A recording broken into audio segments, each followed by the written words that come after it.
Olá! A partir desse vídeo vamos começar os estudos sobre Microeconomia 1, em uma série de videoaulas realizada pelo grupo PET Economia da UFAC. Utilizamos como referências bibliográficas o livro de Microeconomia, Princípios Básicos, uma abordagem moderna, 7ª edição, do Varian. Antes de tudo, o que é microeconomia?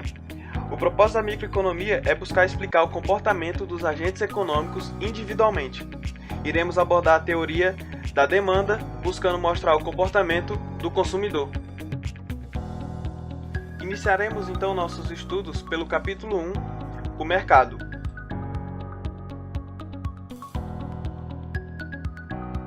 Capítulo 1, o mercado. Aqui temos então os tópicos que serão abordados no capítulo 1 e iniciaremos pela elaboração de um modelo. 1.1 Elaboração de um modelo. A economia avança com base no desenvolvimento de modelos de fenômenos sociais. Modelo pode ser compreendido como uma representação simplificada da realidade. O modelo se torna importante visando mostrar a realidade de uma maneira mais simples, abstraindo algumas informações, as que são mais relevantes, visando mostrar as características essenciais. Em geral, para elaborar um modelo é buscado adotar a maneira mais simples possível, capaz de descrever a situação econômica em exame. Posteriormente, colocar complicações visando o tornar mais realista. Em toda nossa aula, vamos trabalhar o exemplo dos preços dos apartamentos, visando ter uma visão simplificada desse mercado. Usando o exemplo de uma cidade universitária, vamos supor que existem dois tipos de apartamentos, os que se localizam próximo à universidade e outros situados longe da mesma. Outra simplificação é que fiquem situados em dois grandes círculos concêntricos em torno da universidade. O interno, sendo os próximos da universidade, e o externo, os longe da universidade. Vamos focar no ciclo interno. O círculo externo deve ser interpretado como aqueles que não encontram apartamentos no interno. Os preços nesses serão os mesmos em todo ele. O objetivo é buscar a fixação dos preços dos apartamentos do círculo interno e com quem vai morar nele. Fazendo todas essas abstrações, podemos colocar que o preço dos apartamentos do círculo externo é uma variável exógena, determinado por fatores não discutidos no nosso modelo, enquanto o preço dos apartamentos do círculo interno é uma variável endógena, ou seja, determinado por forças descritas no modelo. Vamos supor que os apartamentos são idênticos, só vai mudar a localização. A partir disso, vamos propor o que o modelo deve abordar, tais como o que vai determinar o preço, o que determina quem irá morar nos apartamentos do círculo interno e quem morará nos mais afastados. Que conceitos podemos utilizar para julgar o mérito de diferentes distribuições de apartamentos para indivíduos? 1.2 Otimização e equilíbrio. Sempre que tentamos explicar o comportamento dos seres humanos, necessitamos ter uma estrutura na qual possamos basear nossa análise. Utilizamos uma estrutura baseada em dois princípios. O primeiro princípio de otimização, onde as pessoas tentam escolher o melhor padrão de consumo ao seu alcance. Esse princípio mostra que, como as pessoas são livres para escolher, buscam as coisas que desejam, em vez das que não querem. E o segundo princípio, o princípio de equilíbrio, mostra que os preços se ajustam até o total que as pessoas demandam seja igual ao total ofertado. Nesse princípio nos mostra também que tudo dentro da economia busca o equilíbrio, visando satisfazer tanto os ofertantes quanto os demandantes. 1.3 A curva de demanda.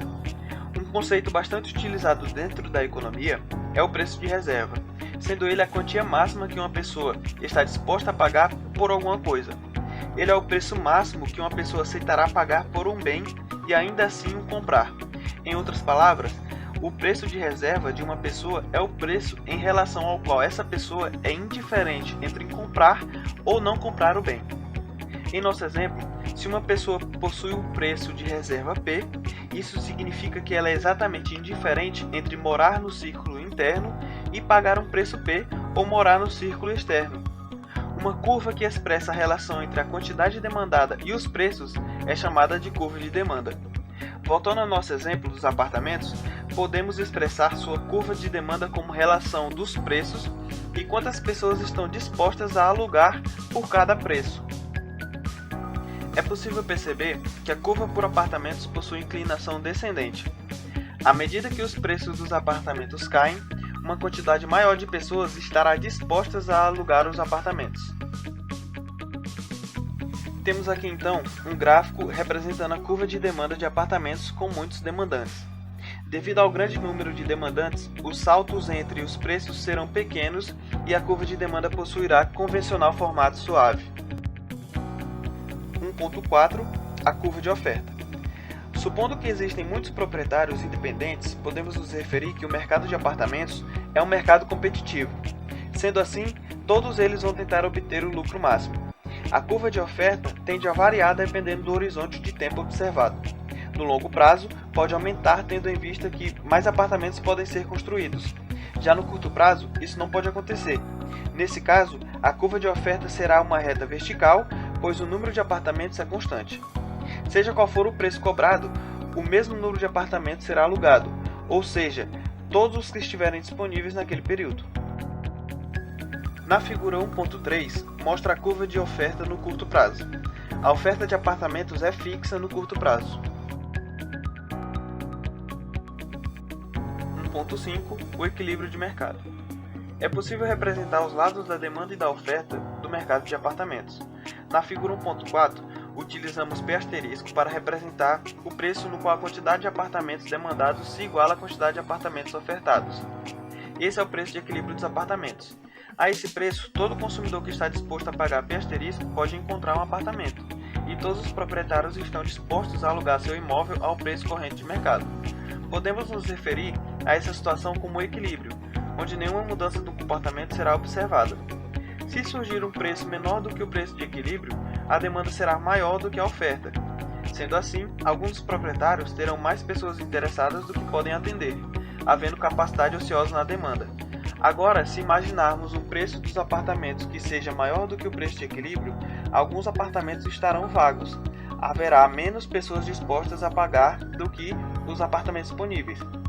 Nesse caso, vai haver capacidade ociosa na oferta. Na primeira hipótese, onde o preço era menor do que o preço de equilíbrio, os proprietários tendem a aumentar o preço. Já na segunda hipótese, onde o preço é maior do que o preço de equilíbrio, eles tendem a diminuir o preço, mostrando que no longo prazo os preços sempre tendem ao equilíbrio. 1.6 Estática comparativa. Ocorre quando é comparado dois equilíbrios estáticos, antes e depois de uma mudança em algum parâmetro exógeno. O movimento de um equilíbrio para outro pode levar um tempo considerável. Vamos examinar. Suponha que aumente a oferta de apartamento. Com isso, o preço de equilíbrio cairá. Da mesma forma, se a oferta de apartamentos diminuir, o preço de equilíbrio aumentará. O movimento está representado na figura 1.5. Agora, vamos para um exemplo mais complexo e interessante. Suponhamos que uma empresa decida vender vários apartamentos. O que aconteceria com o preço de aluguel dos apartamentos restantes? O primeiro pensamento é que o preço vai subir, já que diminuiu a oferta de apartamentos. Mas isso não é necessariamente correto. Realmente, diminuiu a quantidade de apartamentos para alugar. Entretanto, a demanda também diminuiu, porque é natural que as pessoas que alugavam decidiram comprar os apartamentos. Sempre lembrando do preço de reserva, as pessoas com os maiores preços de reservas optaram pela compra dos apartamentos. É claro, estamos utilizando da preposição que todos os compradores eram os que já moravam nos apartamentos. Resumindo, a curva de demanda como a de oferta se deslocam para a esquerda, e o preço de equilíbrio permanecerá o mesmo, pois as quantidades alteradas foram iguais para ambos. 1.7 Outras formas de alocar apartamentos. Antes, usamos como referência teórica um modelo de concorrência perfeita com fins de simplificação. Agora, utilizaremos outros modelos. Vamos examinar uma situação em que um só proprietário possui todos os apartamentos. Quando o mercado é dominado por um único vendedor de um produto, é chamado de monopólio, que é o caso que vai ser trabalhado. Existem dois tipos de monopólio: o monopolista discriminador, o qual cobra preços diferentes a cada proprietário, sendo que o último inquilino paga o preço de mercados competitivos. Simplificando, o monopolista conhece o preço de reserva de cada pessoa, mesmo que tal suposição não seja muito fácil de acontecer. Sendo assim, ele vai alugar o primeiro apartamento para quem paga mais, o segundo apartamento a quem tiver a maior quantia, e assim por diante. O que alugará o último apartamento vai pagar o mesmo preço de concorrência perfeita. Cada apartamento será alugado por pessoa que pagasse mais por ele. Já o monopolista comum, menos apartamentos serão alugados e por cada apartamento alugado será cobrado um preço maior do que o mercado competitivo. E com menos apartamentos se atingirá o lucro máximo. 1.8. A eficiência de Pareto. Se pudermos encontrar uma forma de melhorar a situação de uma pessoa sem piorar a de nenhuma outra, teremos uma melhoria de Pareto. Se uma alocação permite uma melhoria de Pareto, se diz que ela é ineficiente no sentido de Pareto. Se a alocação não permitir nenhuma melhoria de Pareto, então ela é eficiente no sentido de Pareto. Esse conceito foi construído pelo economista e sociólogo italiano Vilfredo Pareto. É uma das ideias importantes na economia, pois busca melhorar o padrão de vida das pessoas desde que não prejudique nenhuma outra. Se há condições de fazer isso, por que não fazer? Voltando ao exemplo dos apartamentos, pense que se as pessoas fossem distribuídas aleatoriamente e que pudessem agora se distribuir de forma que todas ficassem satisfeitas, dessa forma teremos uma eficiência de Pareto. 1.9. Equilíbrio no longo prazo. Analisamos fixação de preços de equilíbrio de apartamentos a curto prazo, quando a oferta de apartamentos é fixa, mas a longo prazo a oferta de apartamentos pode mudar. A determinação final do preço de mercado para apartamentos dependerá da interação entre a oferta e a demanda. A oferta no número de novos apartamentos oferecidos pelo mercado privado dependerá da lucratividade de alugá-los, dependendo em parte do preço que os proprietários puderem cobrar. Já a demanda pode variar de acordo com as novas universidades que cheguem na cidade, ou outro atrativo para a instalação de novas pessoas. A partir daqui, nós temos algumas resoluções de exercícios presentes no capítulo do Variant. As questões que não estão resolvidas, nós os convidamos a resolvê-las para a fixação do conteúdo.